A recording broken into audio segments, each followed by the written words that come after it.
Road side Ambanis நேயர்கள் அனைவருக்கும் வணக்கம். ஒரு ரொம்ப முக்கியமான விஷயத்தை பற்றி பேச போகிறேன். அதாவது நீங்கள் ஆன்லைனில் பார்த்துருப்பீங்க, நியூஸ் சேனலில் பார்த்துருப்பீங்க, நேஷ்னல் மீடியாவில் கூட பேசிகிட்டு இருக்காங்க. இப்போ நமக்கு நடக்கிற ஒரு அநியாயம்.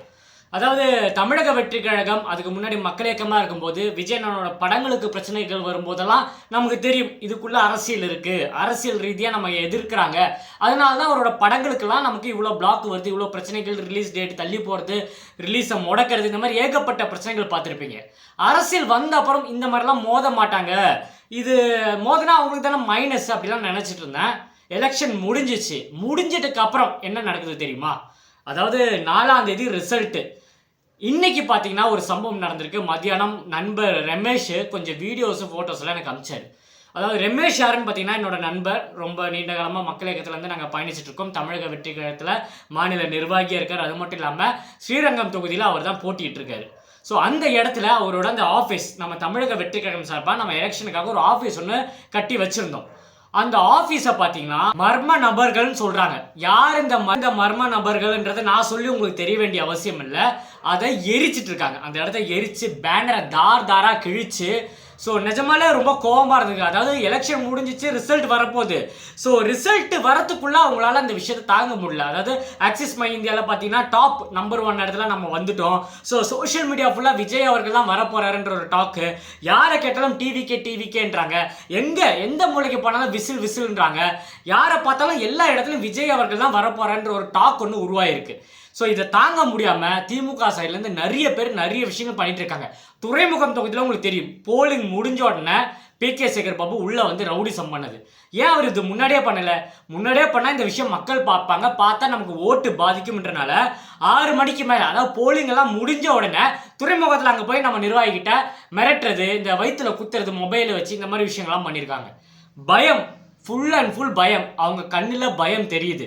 ஸோ விஜய் நான் ஜெயிக்கிறாரோ இல்லையோ, நமக்கு சீட்ஸ் வருதோ இல்லையோ, பர்சன்டேஜ் வருதோ இல்லையோ, இதெல்லாம் இன்னொரு விஷயங்க. ஆனால் நம்ம கேண்டிடேட்ஸ், அதாவது நமக்காக போட்டி போட்ட எல்லாருமே சேஃபாக இருக்கும். நிஜமாலே பயமாக இருக்குங்க.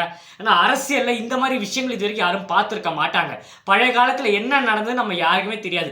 எம்ஜிஆர் அவர்கள் வரும்போது, அவரோட வெற்றிக்கு பிறகு, அவர் வெற்றி பெறத்துக்கு முன்னாடி என்னென்ன நடந்ததுன்றத ஒரு கிளியர் கட்டாக கேட்டிங்கன்னா எனக்கு சொல்ல தெரியாது. ஆனால் இந்த முறை 2026 சப்போஸ் விஜயனை எல்லா இடத்துலையும் ஜெயிச்சிட்டாருன்னா அதோட விளைவுகள் தமிழ்நாட்டில் வேற மாதிரி இருக்கும்.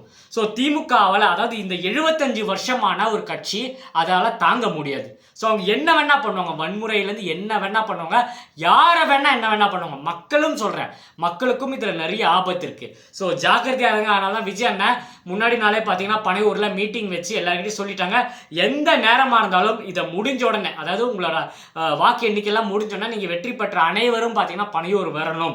அதே மாதிரி கவுண்டிங் ஸ்டார்ட் ஆகும்போது நம்ம நிர்வாகிக, நம்ம கூட இருக்கிற எல்லாருமே ஷார்ப்பாக அந்த இடத்துல போய் இருக்கணும். அதாவது அந்த கவுண்டரில் போய் நிற்கணும். வாக்கு எண்ணிக்கையில் எந்த தப்பும் நடக்கக்கூடாது. ஸோ ரீசெண்டாக கேள்விப்பட்டேன், விஜய் அண்ணனுக்கு நிறைய பாதுகாப்புகள் கொடுக்குறாங்க, அவங்க நிர்வாகிகளுக்கு நிறைய பாதுகாப்பு கொடுக்க சொல்லியிருக்காங்க. அந்த அளவுக்கு ஒரு பாதுகாப்பு தமிழ்நாட்டில் நடக்க போகுதுன்னு சொல்லியெல்லாம் இன்ஃபர்மேஷன் நம்ம காதுக்கு வந்தது. இதுக்கு காரணம் என்ன? பயம். எங்க விஜயனை ஜெயிச்சுட்டா அதை தாங்க முடியாது, தமிழ்நாட்டு மக்கள்லாம் ஒரு மாதிரி கேவலமாக நம்மளை பார்த்துருவாங்கன்னு சொல்லி ஒரு மிகப்பெரிய விஷயம் ஒன்று தமிழ்நாட்டில் நடந்துட்டு இருக்கு. ஸோ இது ஒரு பக்கம் இருக்கும்போது ஸ்ரீரங்கம் மட்டும் கிடையாதுங்க, பல இடத்துல இப்போ அந்த விஷுவல்ஸ் எல்லாம் நான் போடுறேன், நீங்கள் பாருங்கள். பல இடத்துல பார்த்தீங்கன்னா நம்ம நிர்வாகிகளை தாக்குறது, மிரட்டுறது, ஸோ ஃபோன் மூலியமாக மிரட்டுறது, லோக்கல் ஏரியாவில் ஆளை வச்சு மிரட்டுறது, இதெல்லாம் நடந்துட்டு தான் இருக்குது. நான் இல்லைன்னு சொல்லவே இல்லை. ஸோ இதெல்லாம் தாண்டி தான் நம்ம வரணும். புது கட்சி, நம்ம உண்மைதான், நம்ம தலைவர் கூட நம்ம நிற்கிறோம், நம்ம பின்னாடி ஒரு 2000-3000 பேர் இருக்காங்க. இதெல்லாம் தாண்டினாலும் அவங்கவுங்க எல்லாருமே நம்ம கூட இருக்கிற அவங்கவுங்க பார்த்தீங்கன்னா மிடில் கிளாஸ் ஃபேமிலி. அவங்களுக்கெல்லாம் ரவுடிசம் தெரியாது, மிரட்டல், உருட்டல், இது எதுவுமே பார்த்தீங்கன்னா நம்ம ஆளுங்க கிட்ட கிடையாது. நம்ம நியாயமாக போய் மக்கள் கிட்ட கேட்டிருக்கோம். நிறைய பெண்கள் ஓட்டு, இளைஞர்கள் ஓட்டு எல்லாமே நமக்கு வந்திருக்கு. ஸோ இன்னொரு பிம்பமும் ஆன்லைனில் பரப்புறாங்க. அதாவது நீங்கள் யாரை வேணால் கேளுங்க, எல்லாருமே என்ன சொல்கிறாங்கன்னா, நான் விசிலுக்கு போட்டேன், நான் விஜய் அவர்களுக்கு போட்டேன், என் ஓட்டு விசிலுக்கு தான், ஸோ இந்த வாட்டி விசில் தான் ஜெயிக்கும், அந்த மாதிரி எங்கள் தொகுதியில் விசில் தான் ஜெயிக்கும், இந்த மாதிரி எல்லாருமே சொல்கிறாங்க. ஸோ எல்லாருமே விசிலுக்கு போட்டிருக்காங்க. ஆனால் காமனாக எல்லாருக்கிட்டையும் கேட்டால் என்ன தெரியுமா சொல்கிறாங்க, ஓட்டு என்னமோ நான் விஜய் அவர்களுக்கு தான் போட்டேன், ஆனால் இந்த வாட்டி டிஎம்கே தான்ப்பா வரும். அதாவது இந்த விஷயத்தை பரப்பி வச்சுருக்காங்க. தமிழ்நாட்டில் பல மூலையில் பார்த்தீங்கன்னா யாரை கேட்டாலும் ஓட்டு விஜய்க்கு தான் போட்டிருக்காங்க. எல்லாம் குடும்பமாக, இளைஞர்கள், பெண்கள், குடும்பமாக எல்லாரும் போய் விஜய் அவர்களுக்கு ஓட்டு போட்டிருக்காங்க. ஆனால் அந்த குடும்பத்தில் இருக்க எல்லாருக்கிட்டையும் கேட்டால் எல்லாரும் நாங்கள் விஜய்க்கு போட்டோம், ஆனால் டிஎம்கே தான்ப்பா ஜெயிக்கும். இந்த அளவுக்கு ஒரு பிம்பத்தை கிரியேட் பண்ணி வச்சிருக்காங்க. இதை நம்ம 4ஆம் தேதி உடைக்க போகிறோம். சுக்கு நூறாக உடைச்சு விஜய் அவர்களுக்கு அதிகாரம் வரும்போது தெரியும் என்ன தமிழ்நாட்டில் ஒரு புரட்சி ஏற்பட்டிருக்குன்ட்டு. இதை நம்ம மாற்ற போகிறோம், இதை நம்ம உடைக்க போகிறோம். அது மட்டும் இல்லாமல் ரீசெண்டாக ஒரு வீடியோ ஒன்று பார்த்தேன். ஒரு இன்ஃப்ளூயன்சர் பேசின வீடியோ தான். அதில் அவர் சொல்கிறாரு, நான் ஓட்டு போட போகும்போது ஒயிட் ஷர்ட்டும் ப்ரௌன் பேண்ட்டும் போட்டு போனேன். அதை பார்த்துட்டு ஆன்லைனில் நிறைய பேர் அசிசியமாக கமெண்ட் அடிக்கிறது, ஃபோன் பண்ணி மிரட்டுறது. என்னப்பா டிவிக்கு சப்போர்ட்டா, விசிலுக்கு ஓட்டு போட்டியா, எலெக்ஷன் முடியட்டும் 4ஆம் தேதி ரிசல்ட் வரட்டும், நீ இல்லாமல் போயிடுவ, உன் சேனலே இருக்காது, நீ இனிமேல் எப்படி இன்ஃப்ளூயன்ஸராக சுற்றுற பார்க்குற, இந்த மாதிரி நிறைய மிரட்டல்கள் வந்திருக்கு. அதாவது நான் சொல்கிற குறிப்பிட்ட ஒரு நபருக்கு மட்டும் இல்லைங்க, தமிழ்நாட்டில் இருக்கிற நிறைய இன்ஃப்ளூயன்சஸ் இவங்க என்ன பண்ணியிருக்காங்கன்னா, இந்த திமுக காரங்க காசு கொடுத்து இன்ஃப்ளூயன்சஸ் எல்லாருக்கிட்டையும் பேச வச்சிருக்காங்க. உதாரணம் சொல்ல போனோம்னா எங்கள் தொகுதியிலே நடந்திருக்கு அந்த விஷயம். நிறைய பேர் பார்த்தீங்கன்னா திமுக ஆதரவாக பேசியிருக்காங்க. அது காரணம் என்ன, அது அவங்களோட பொழப்பு. இப்போ இன்ஃப்ளூயன்சஸ், இப்போ நான் போது கட்சிக்குள்ளே இருக்கிற என்னால் பேச முடியாது. சப்போஸ் நான் கட்சியில் இல்லை, நடுநிலையான ஒரு பொலிட்டிக்கல் ஒரு விஷயத்த பேசுகிற ஒரு ஆளாக இருந்தேன்னா என்னை ஒருத்தர் கூப்பிட்டு எங்கள் கட்சியை பற்றி பேசிப்பேன், உனக்கு ஒரு அமௌண்ட் தரேன்னு சொன்னால் நான் அந்த அமௌண்ட்டை வாங்கிட்டு அது என்னோட வேலை, இன்ஃப்ளூயன்ஸராக என்னோட வேலை. அது நான் ஒரு ப்ரொமோஷன் உங்களுக்கு பண்ணி கொடுக்குறேன். என்னென்ன ப்ராடக்ட் ப்ரொமோஷன் பண்ணுறோனோ அதே மாதிரி ஒரு ப்ராடக்ட்டை சேல் பண்ணுற மாதிரி நான் அதை விற்று கொடுக்குறேன். அந்த மாதிரி நான் அதை ப்ரொமோட் பண்ணுவேன். ஸோ கட்சியில் இருக்கிற மாதிரியும் விஜயன் எனக்கு ரொம்ப பிடிக்கிறனாலையும் விஜயன் மூலியமாக நான் வந்தனாலையும் நான் அதை பண்ண மாட்டேன். ஆனால் எனக்கு எங்கள் தலைவர் தான் முக்கியம். கோடி ரூபாய் கொடுத்தாலும் அந்த மனிதரை விட்டெல்லாம் நான் போக மாட்டேன். ஆனால் மற்றவங்களாம் அப்படி கிடையாது. இன்ஃப்ளூயன்சர்ஸ் எல்லாருமே பார்த்தீங்கன்னா திமுக ஆதரவாக பார்த்தீங்கன்னா எல்லாருமே நிறைய பேர் வீடியோ போட்டிருக்காங்க, காசு வாங்கி போட்டிருக்காங்க. ஆனால் அவங்களோட ஓட்டு அது என்னன்றதை அவங்க சொல்லலை, எந்த வீடியோலும் சொல்லலை. நான் விஜய் அவருக்கு தான் ஓட்டு போட போகிறேன், விசிலுக்கு தான் ஆதரவுன்னு எந்த வீடியோலையும் எந்த ப்ரொமோஷனும் பண்ணல. ஆனால் அவங்க ஓட்டு போடுற அன்னைக்கு இன்ஃப்ளூயன்சர்ஸ் முக்கால்வாசி பேர், கிட்டத்தட்ட ஒரு 80% இன்ஃப்ளூயன்சர்ஸ் பார்த்தீங்கன்னா ஒயிட் ஷர்ட்டும் ப்ரௌன் பேண்ட்டும் போட்டு ஓட்டு போட போகிறத வீடியோவாக ரீலாக பண்ணி போட்டிருக்காங்க. இதை பார்த்தோன்னே திமுக காரங்க கோவம் வந்துச்சு, என்கிட்ட காசு வாங்கி எங்களுக்கு ப்ரொமோஷன் பண்ணிட்டு விஜய்க்கு ஓட்டு போறியான்னு சொல்லி எல்லாருக்குமே மிரட்டல் வந்திருக்கு. அவங்க சொன்ன வார்த்தை தான், ஏங்க நீங்கள் காசு கொடுத்தீங்க, அதுக்காக நான் பேசி கொடுத்தேன். ஸோ ஓட்டு போகிறது என் உரிமை, நான் யாருக்கு வேணா போகலாம், எங்கள் அண்ணனுக்கு கூட போகலாம், நான் யாருக்கு வேணா போகலான்ற அளவுக்கு சொல்லியிருக்காங்க. இது எனக்கு தெரிஞ்ச ஒரு என்னோட நண்பர் க்ளோஸ் ஃப்ரெண்டு ஒருத்தர் இன்ஃப்ளூயன்சர், அவர் சொன்ன வார்த்தை இது.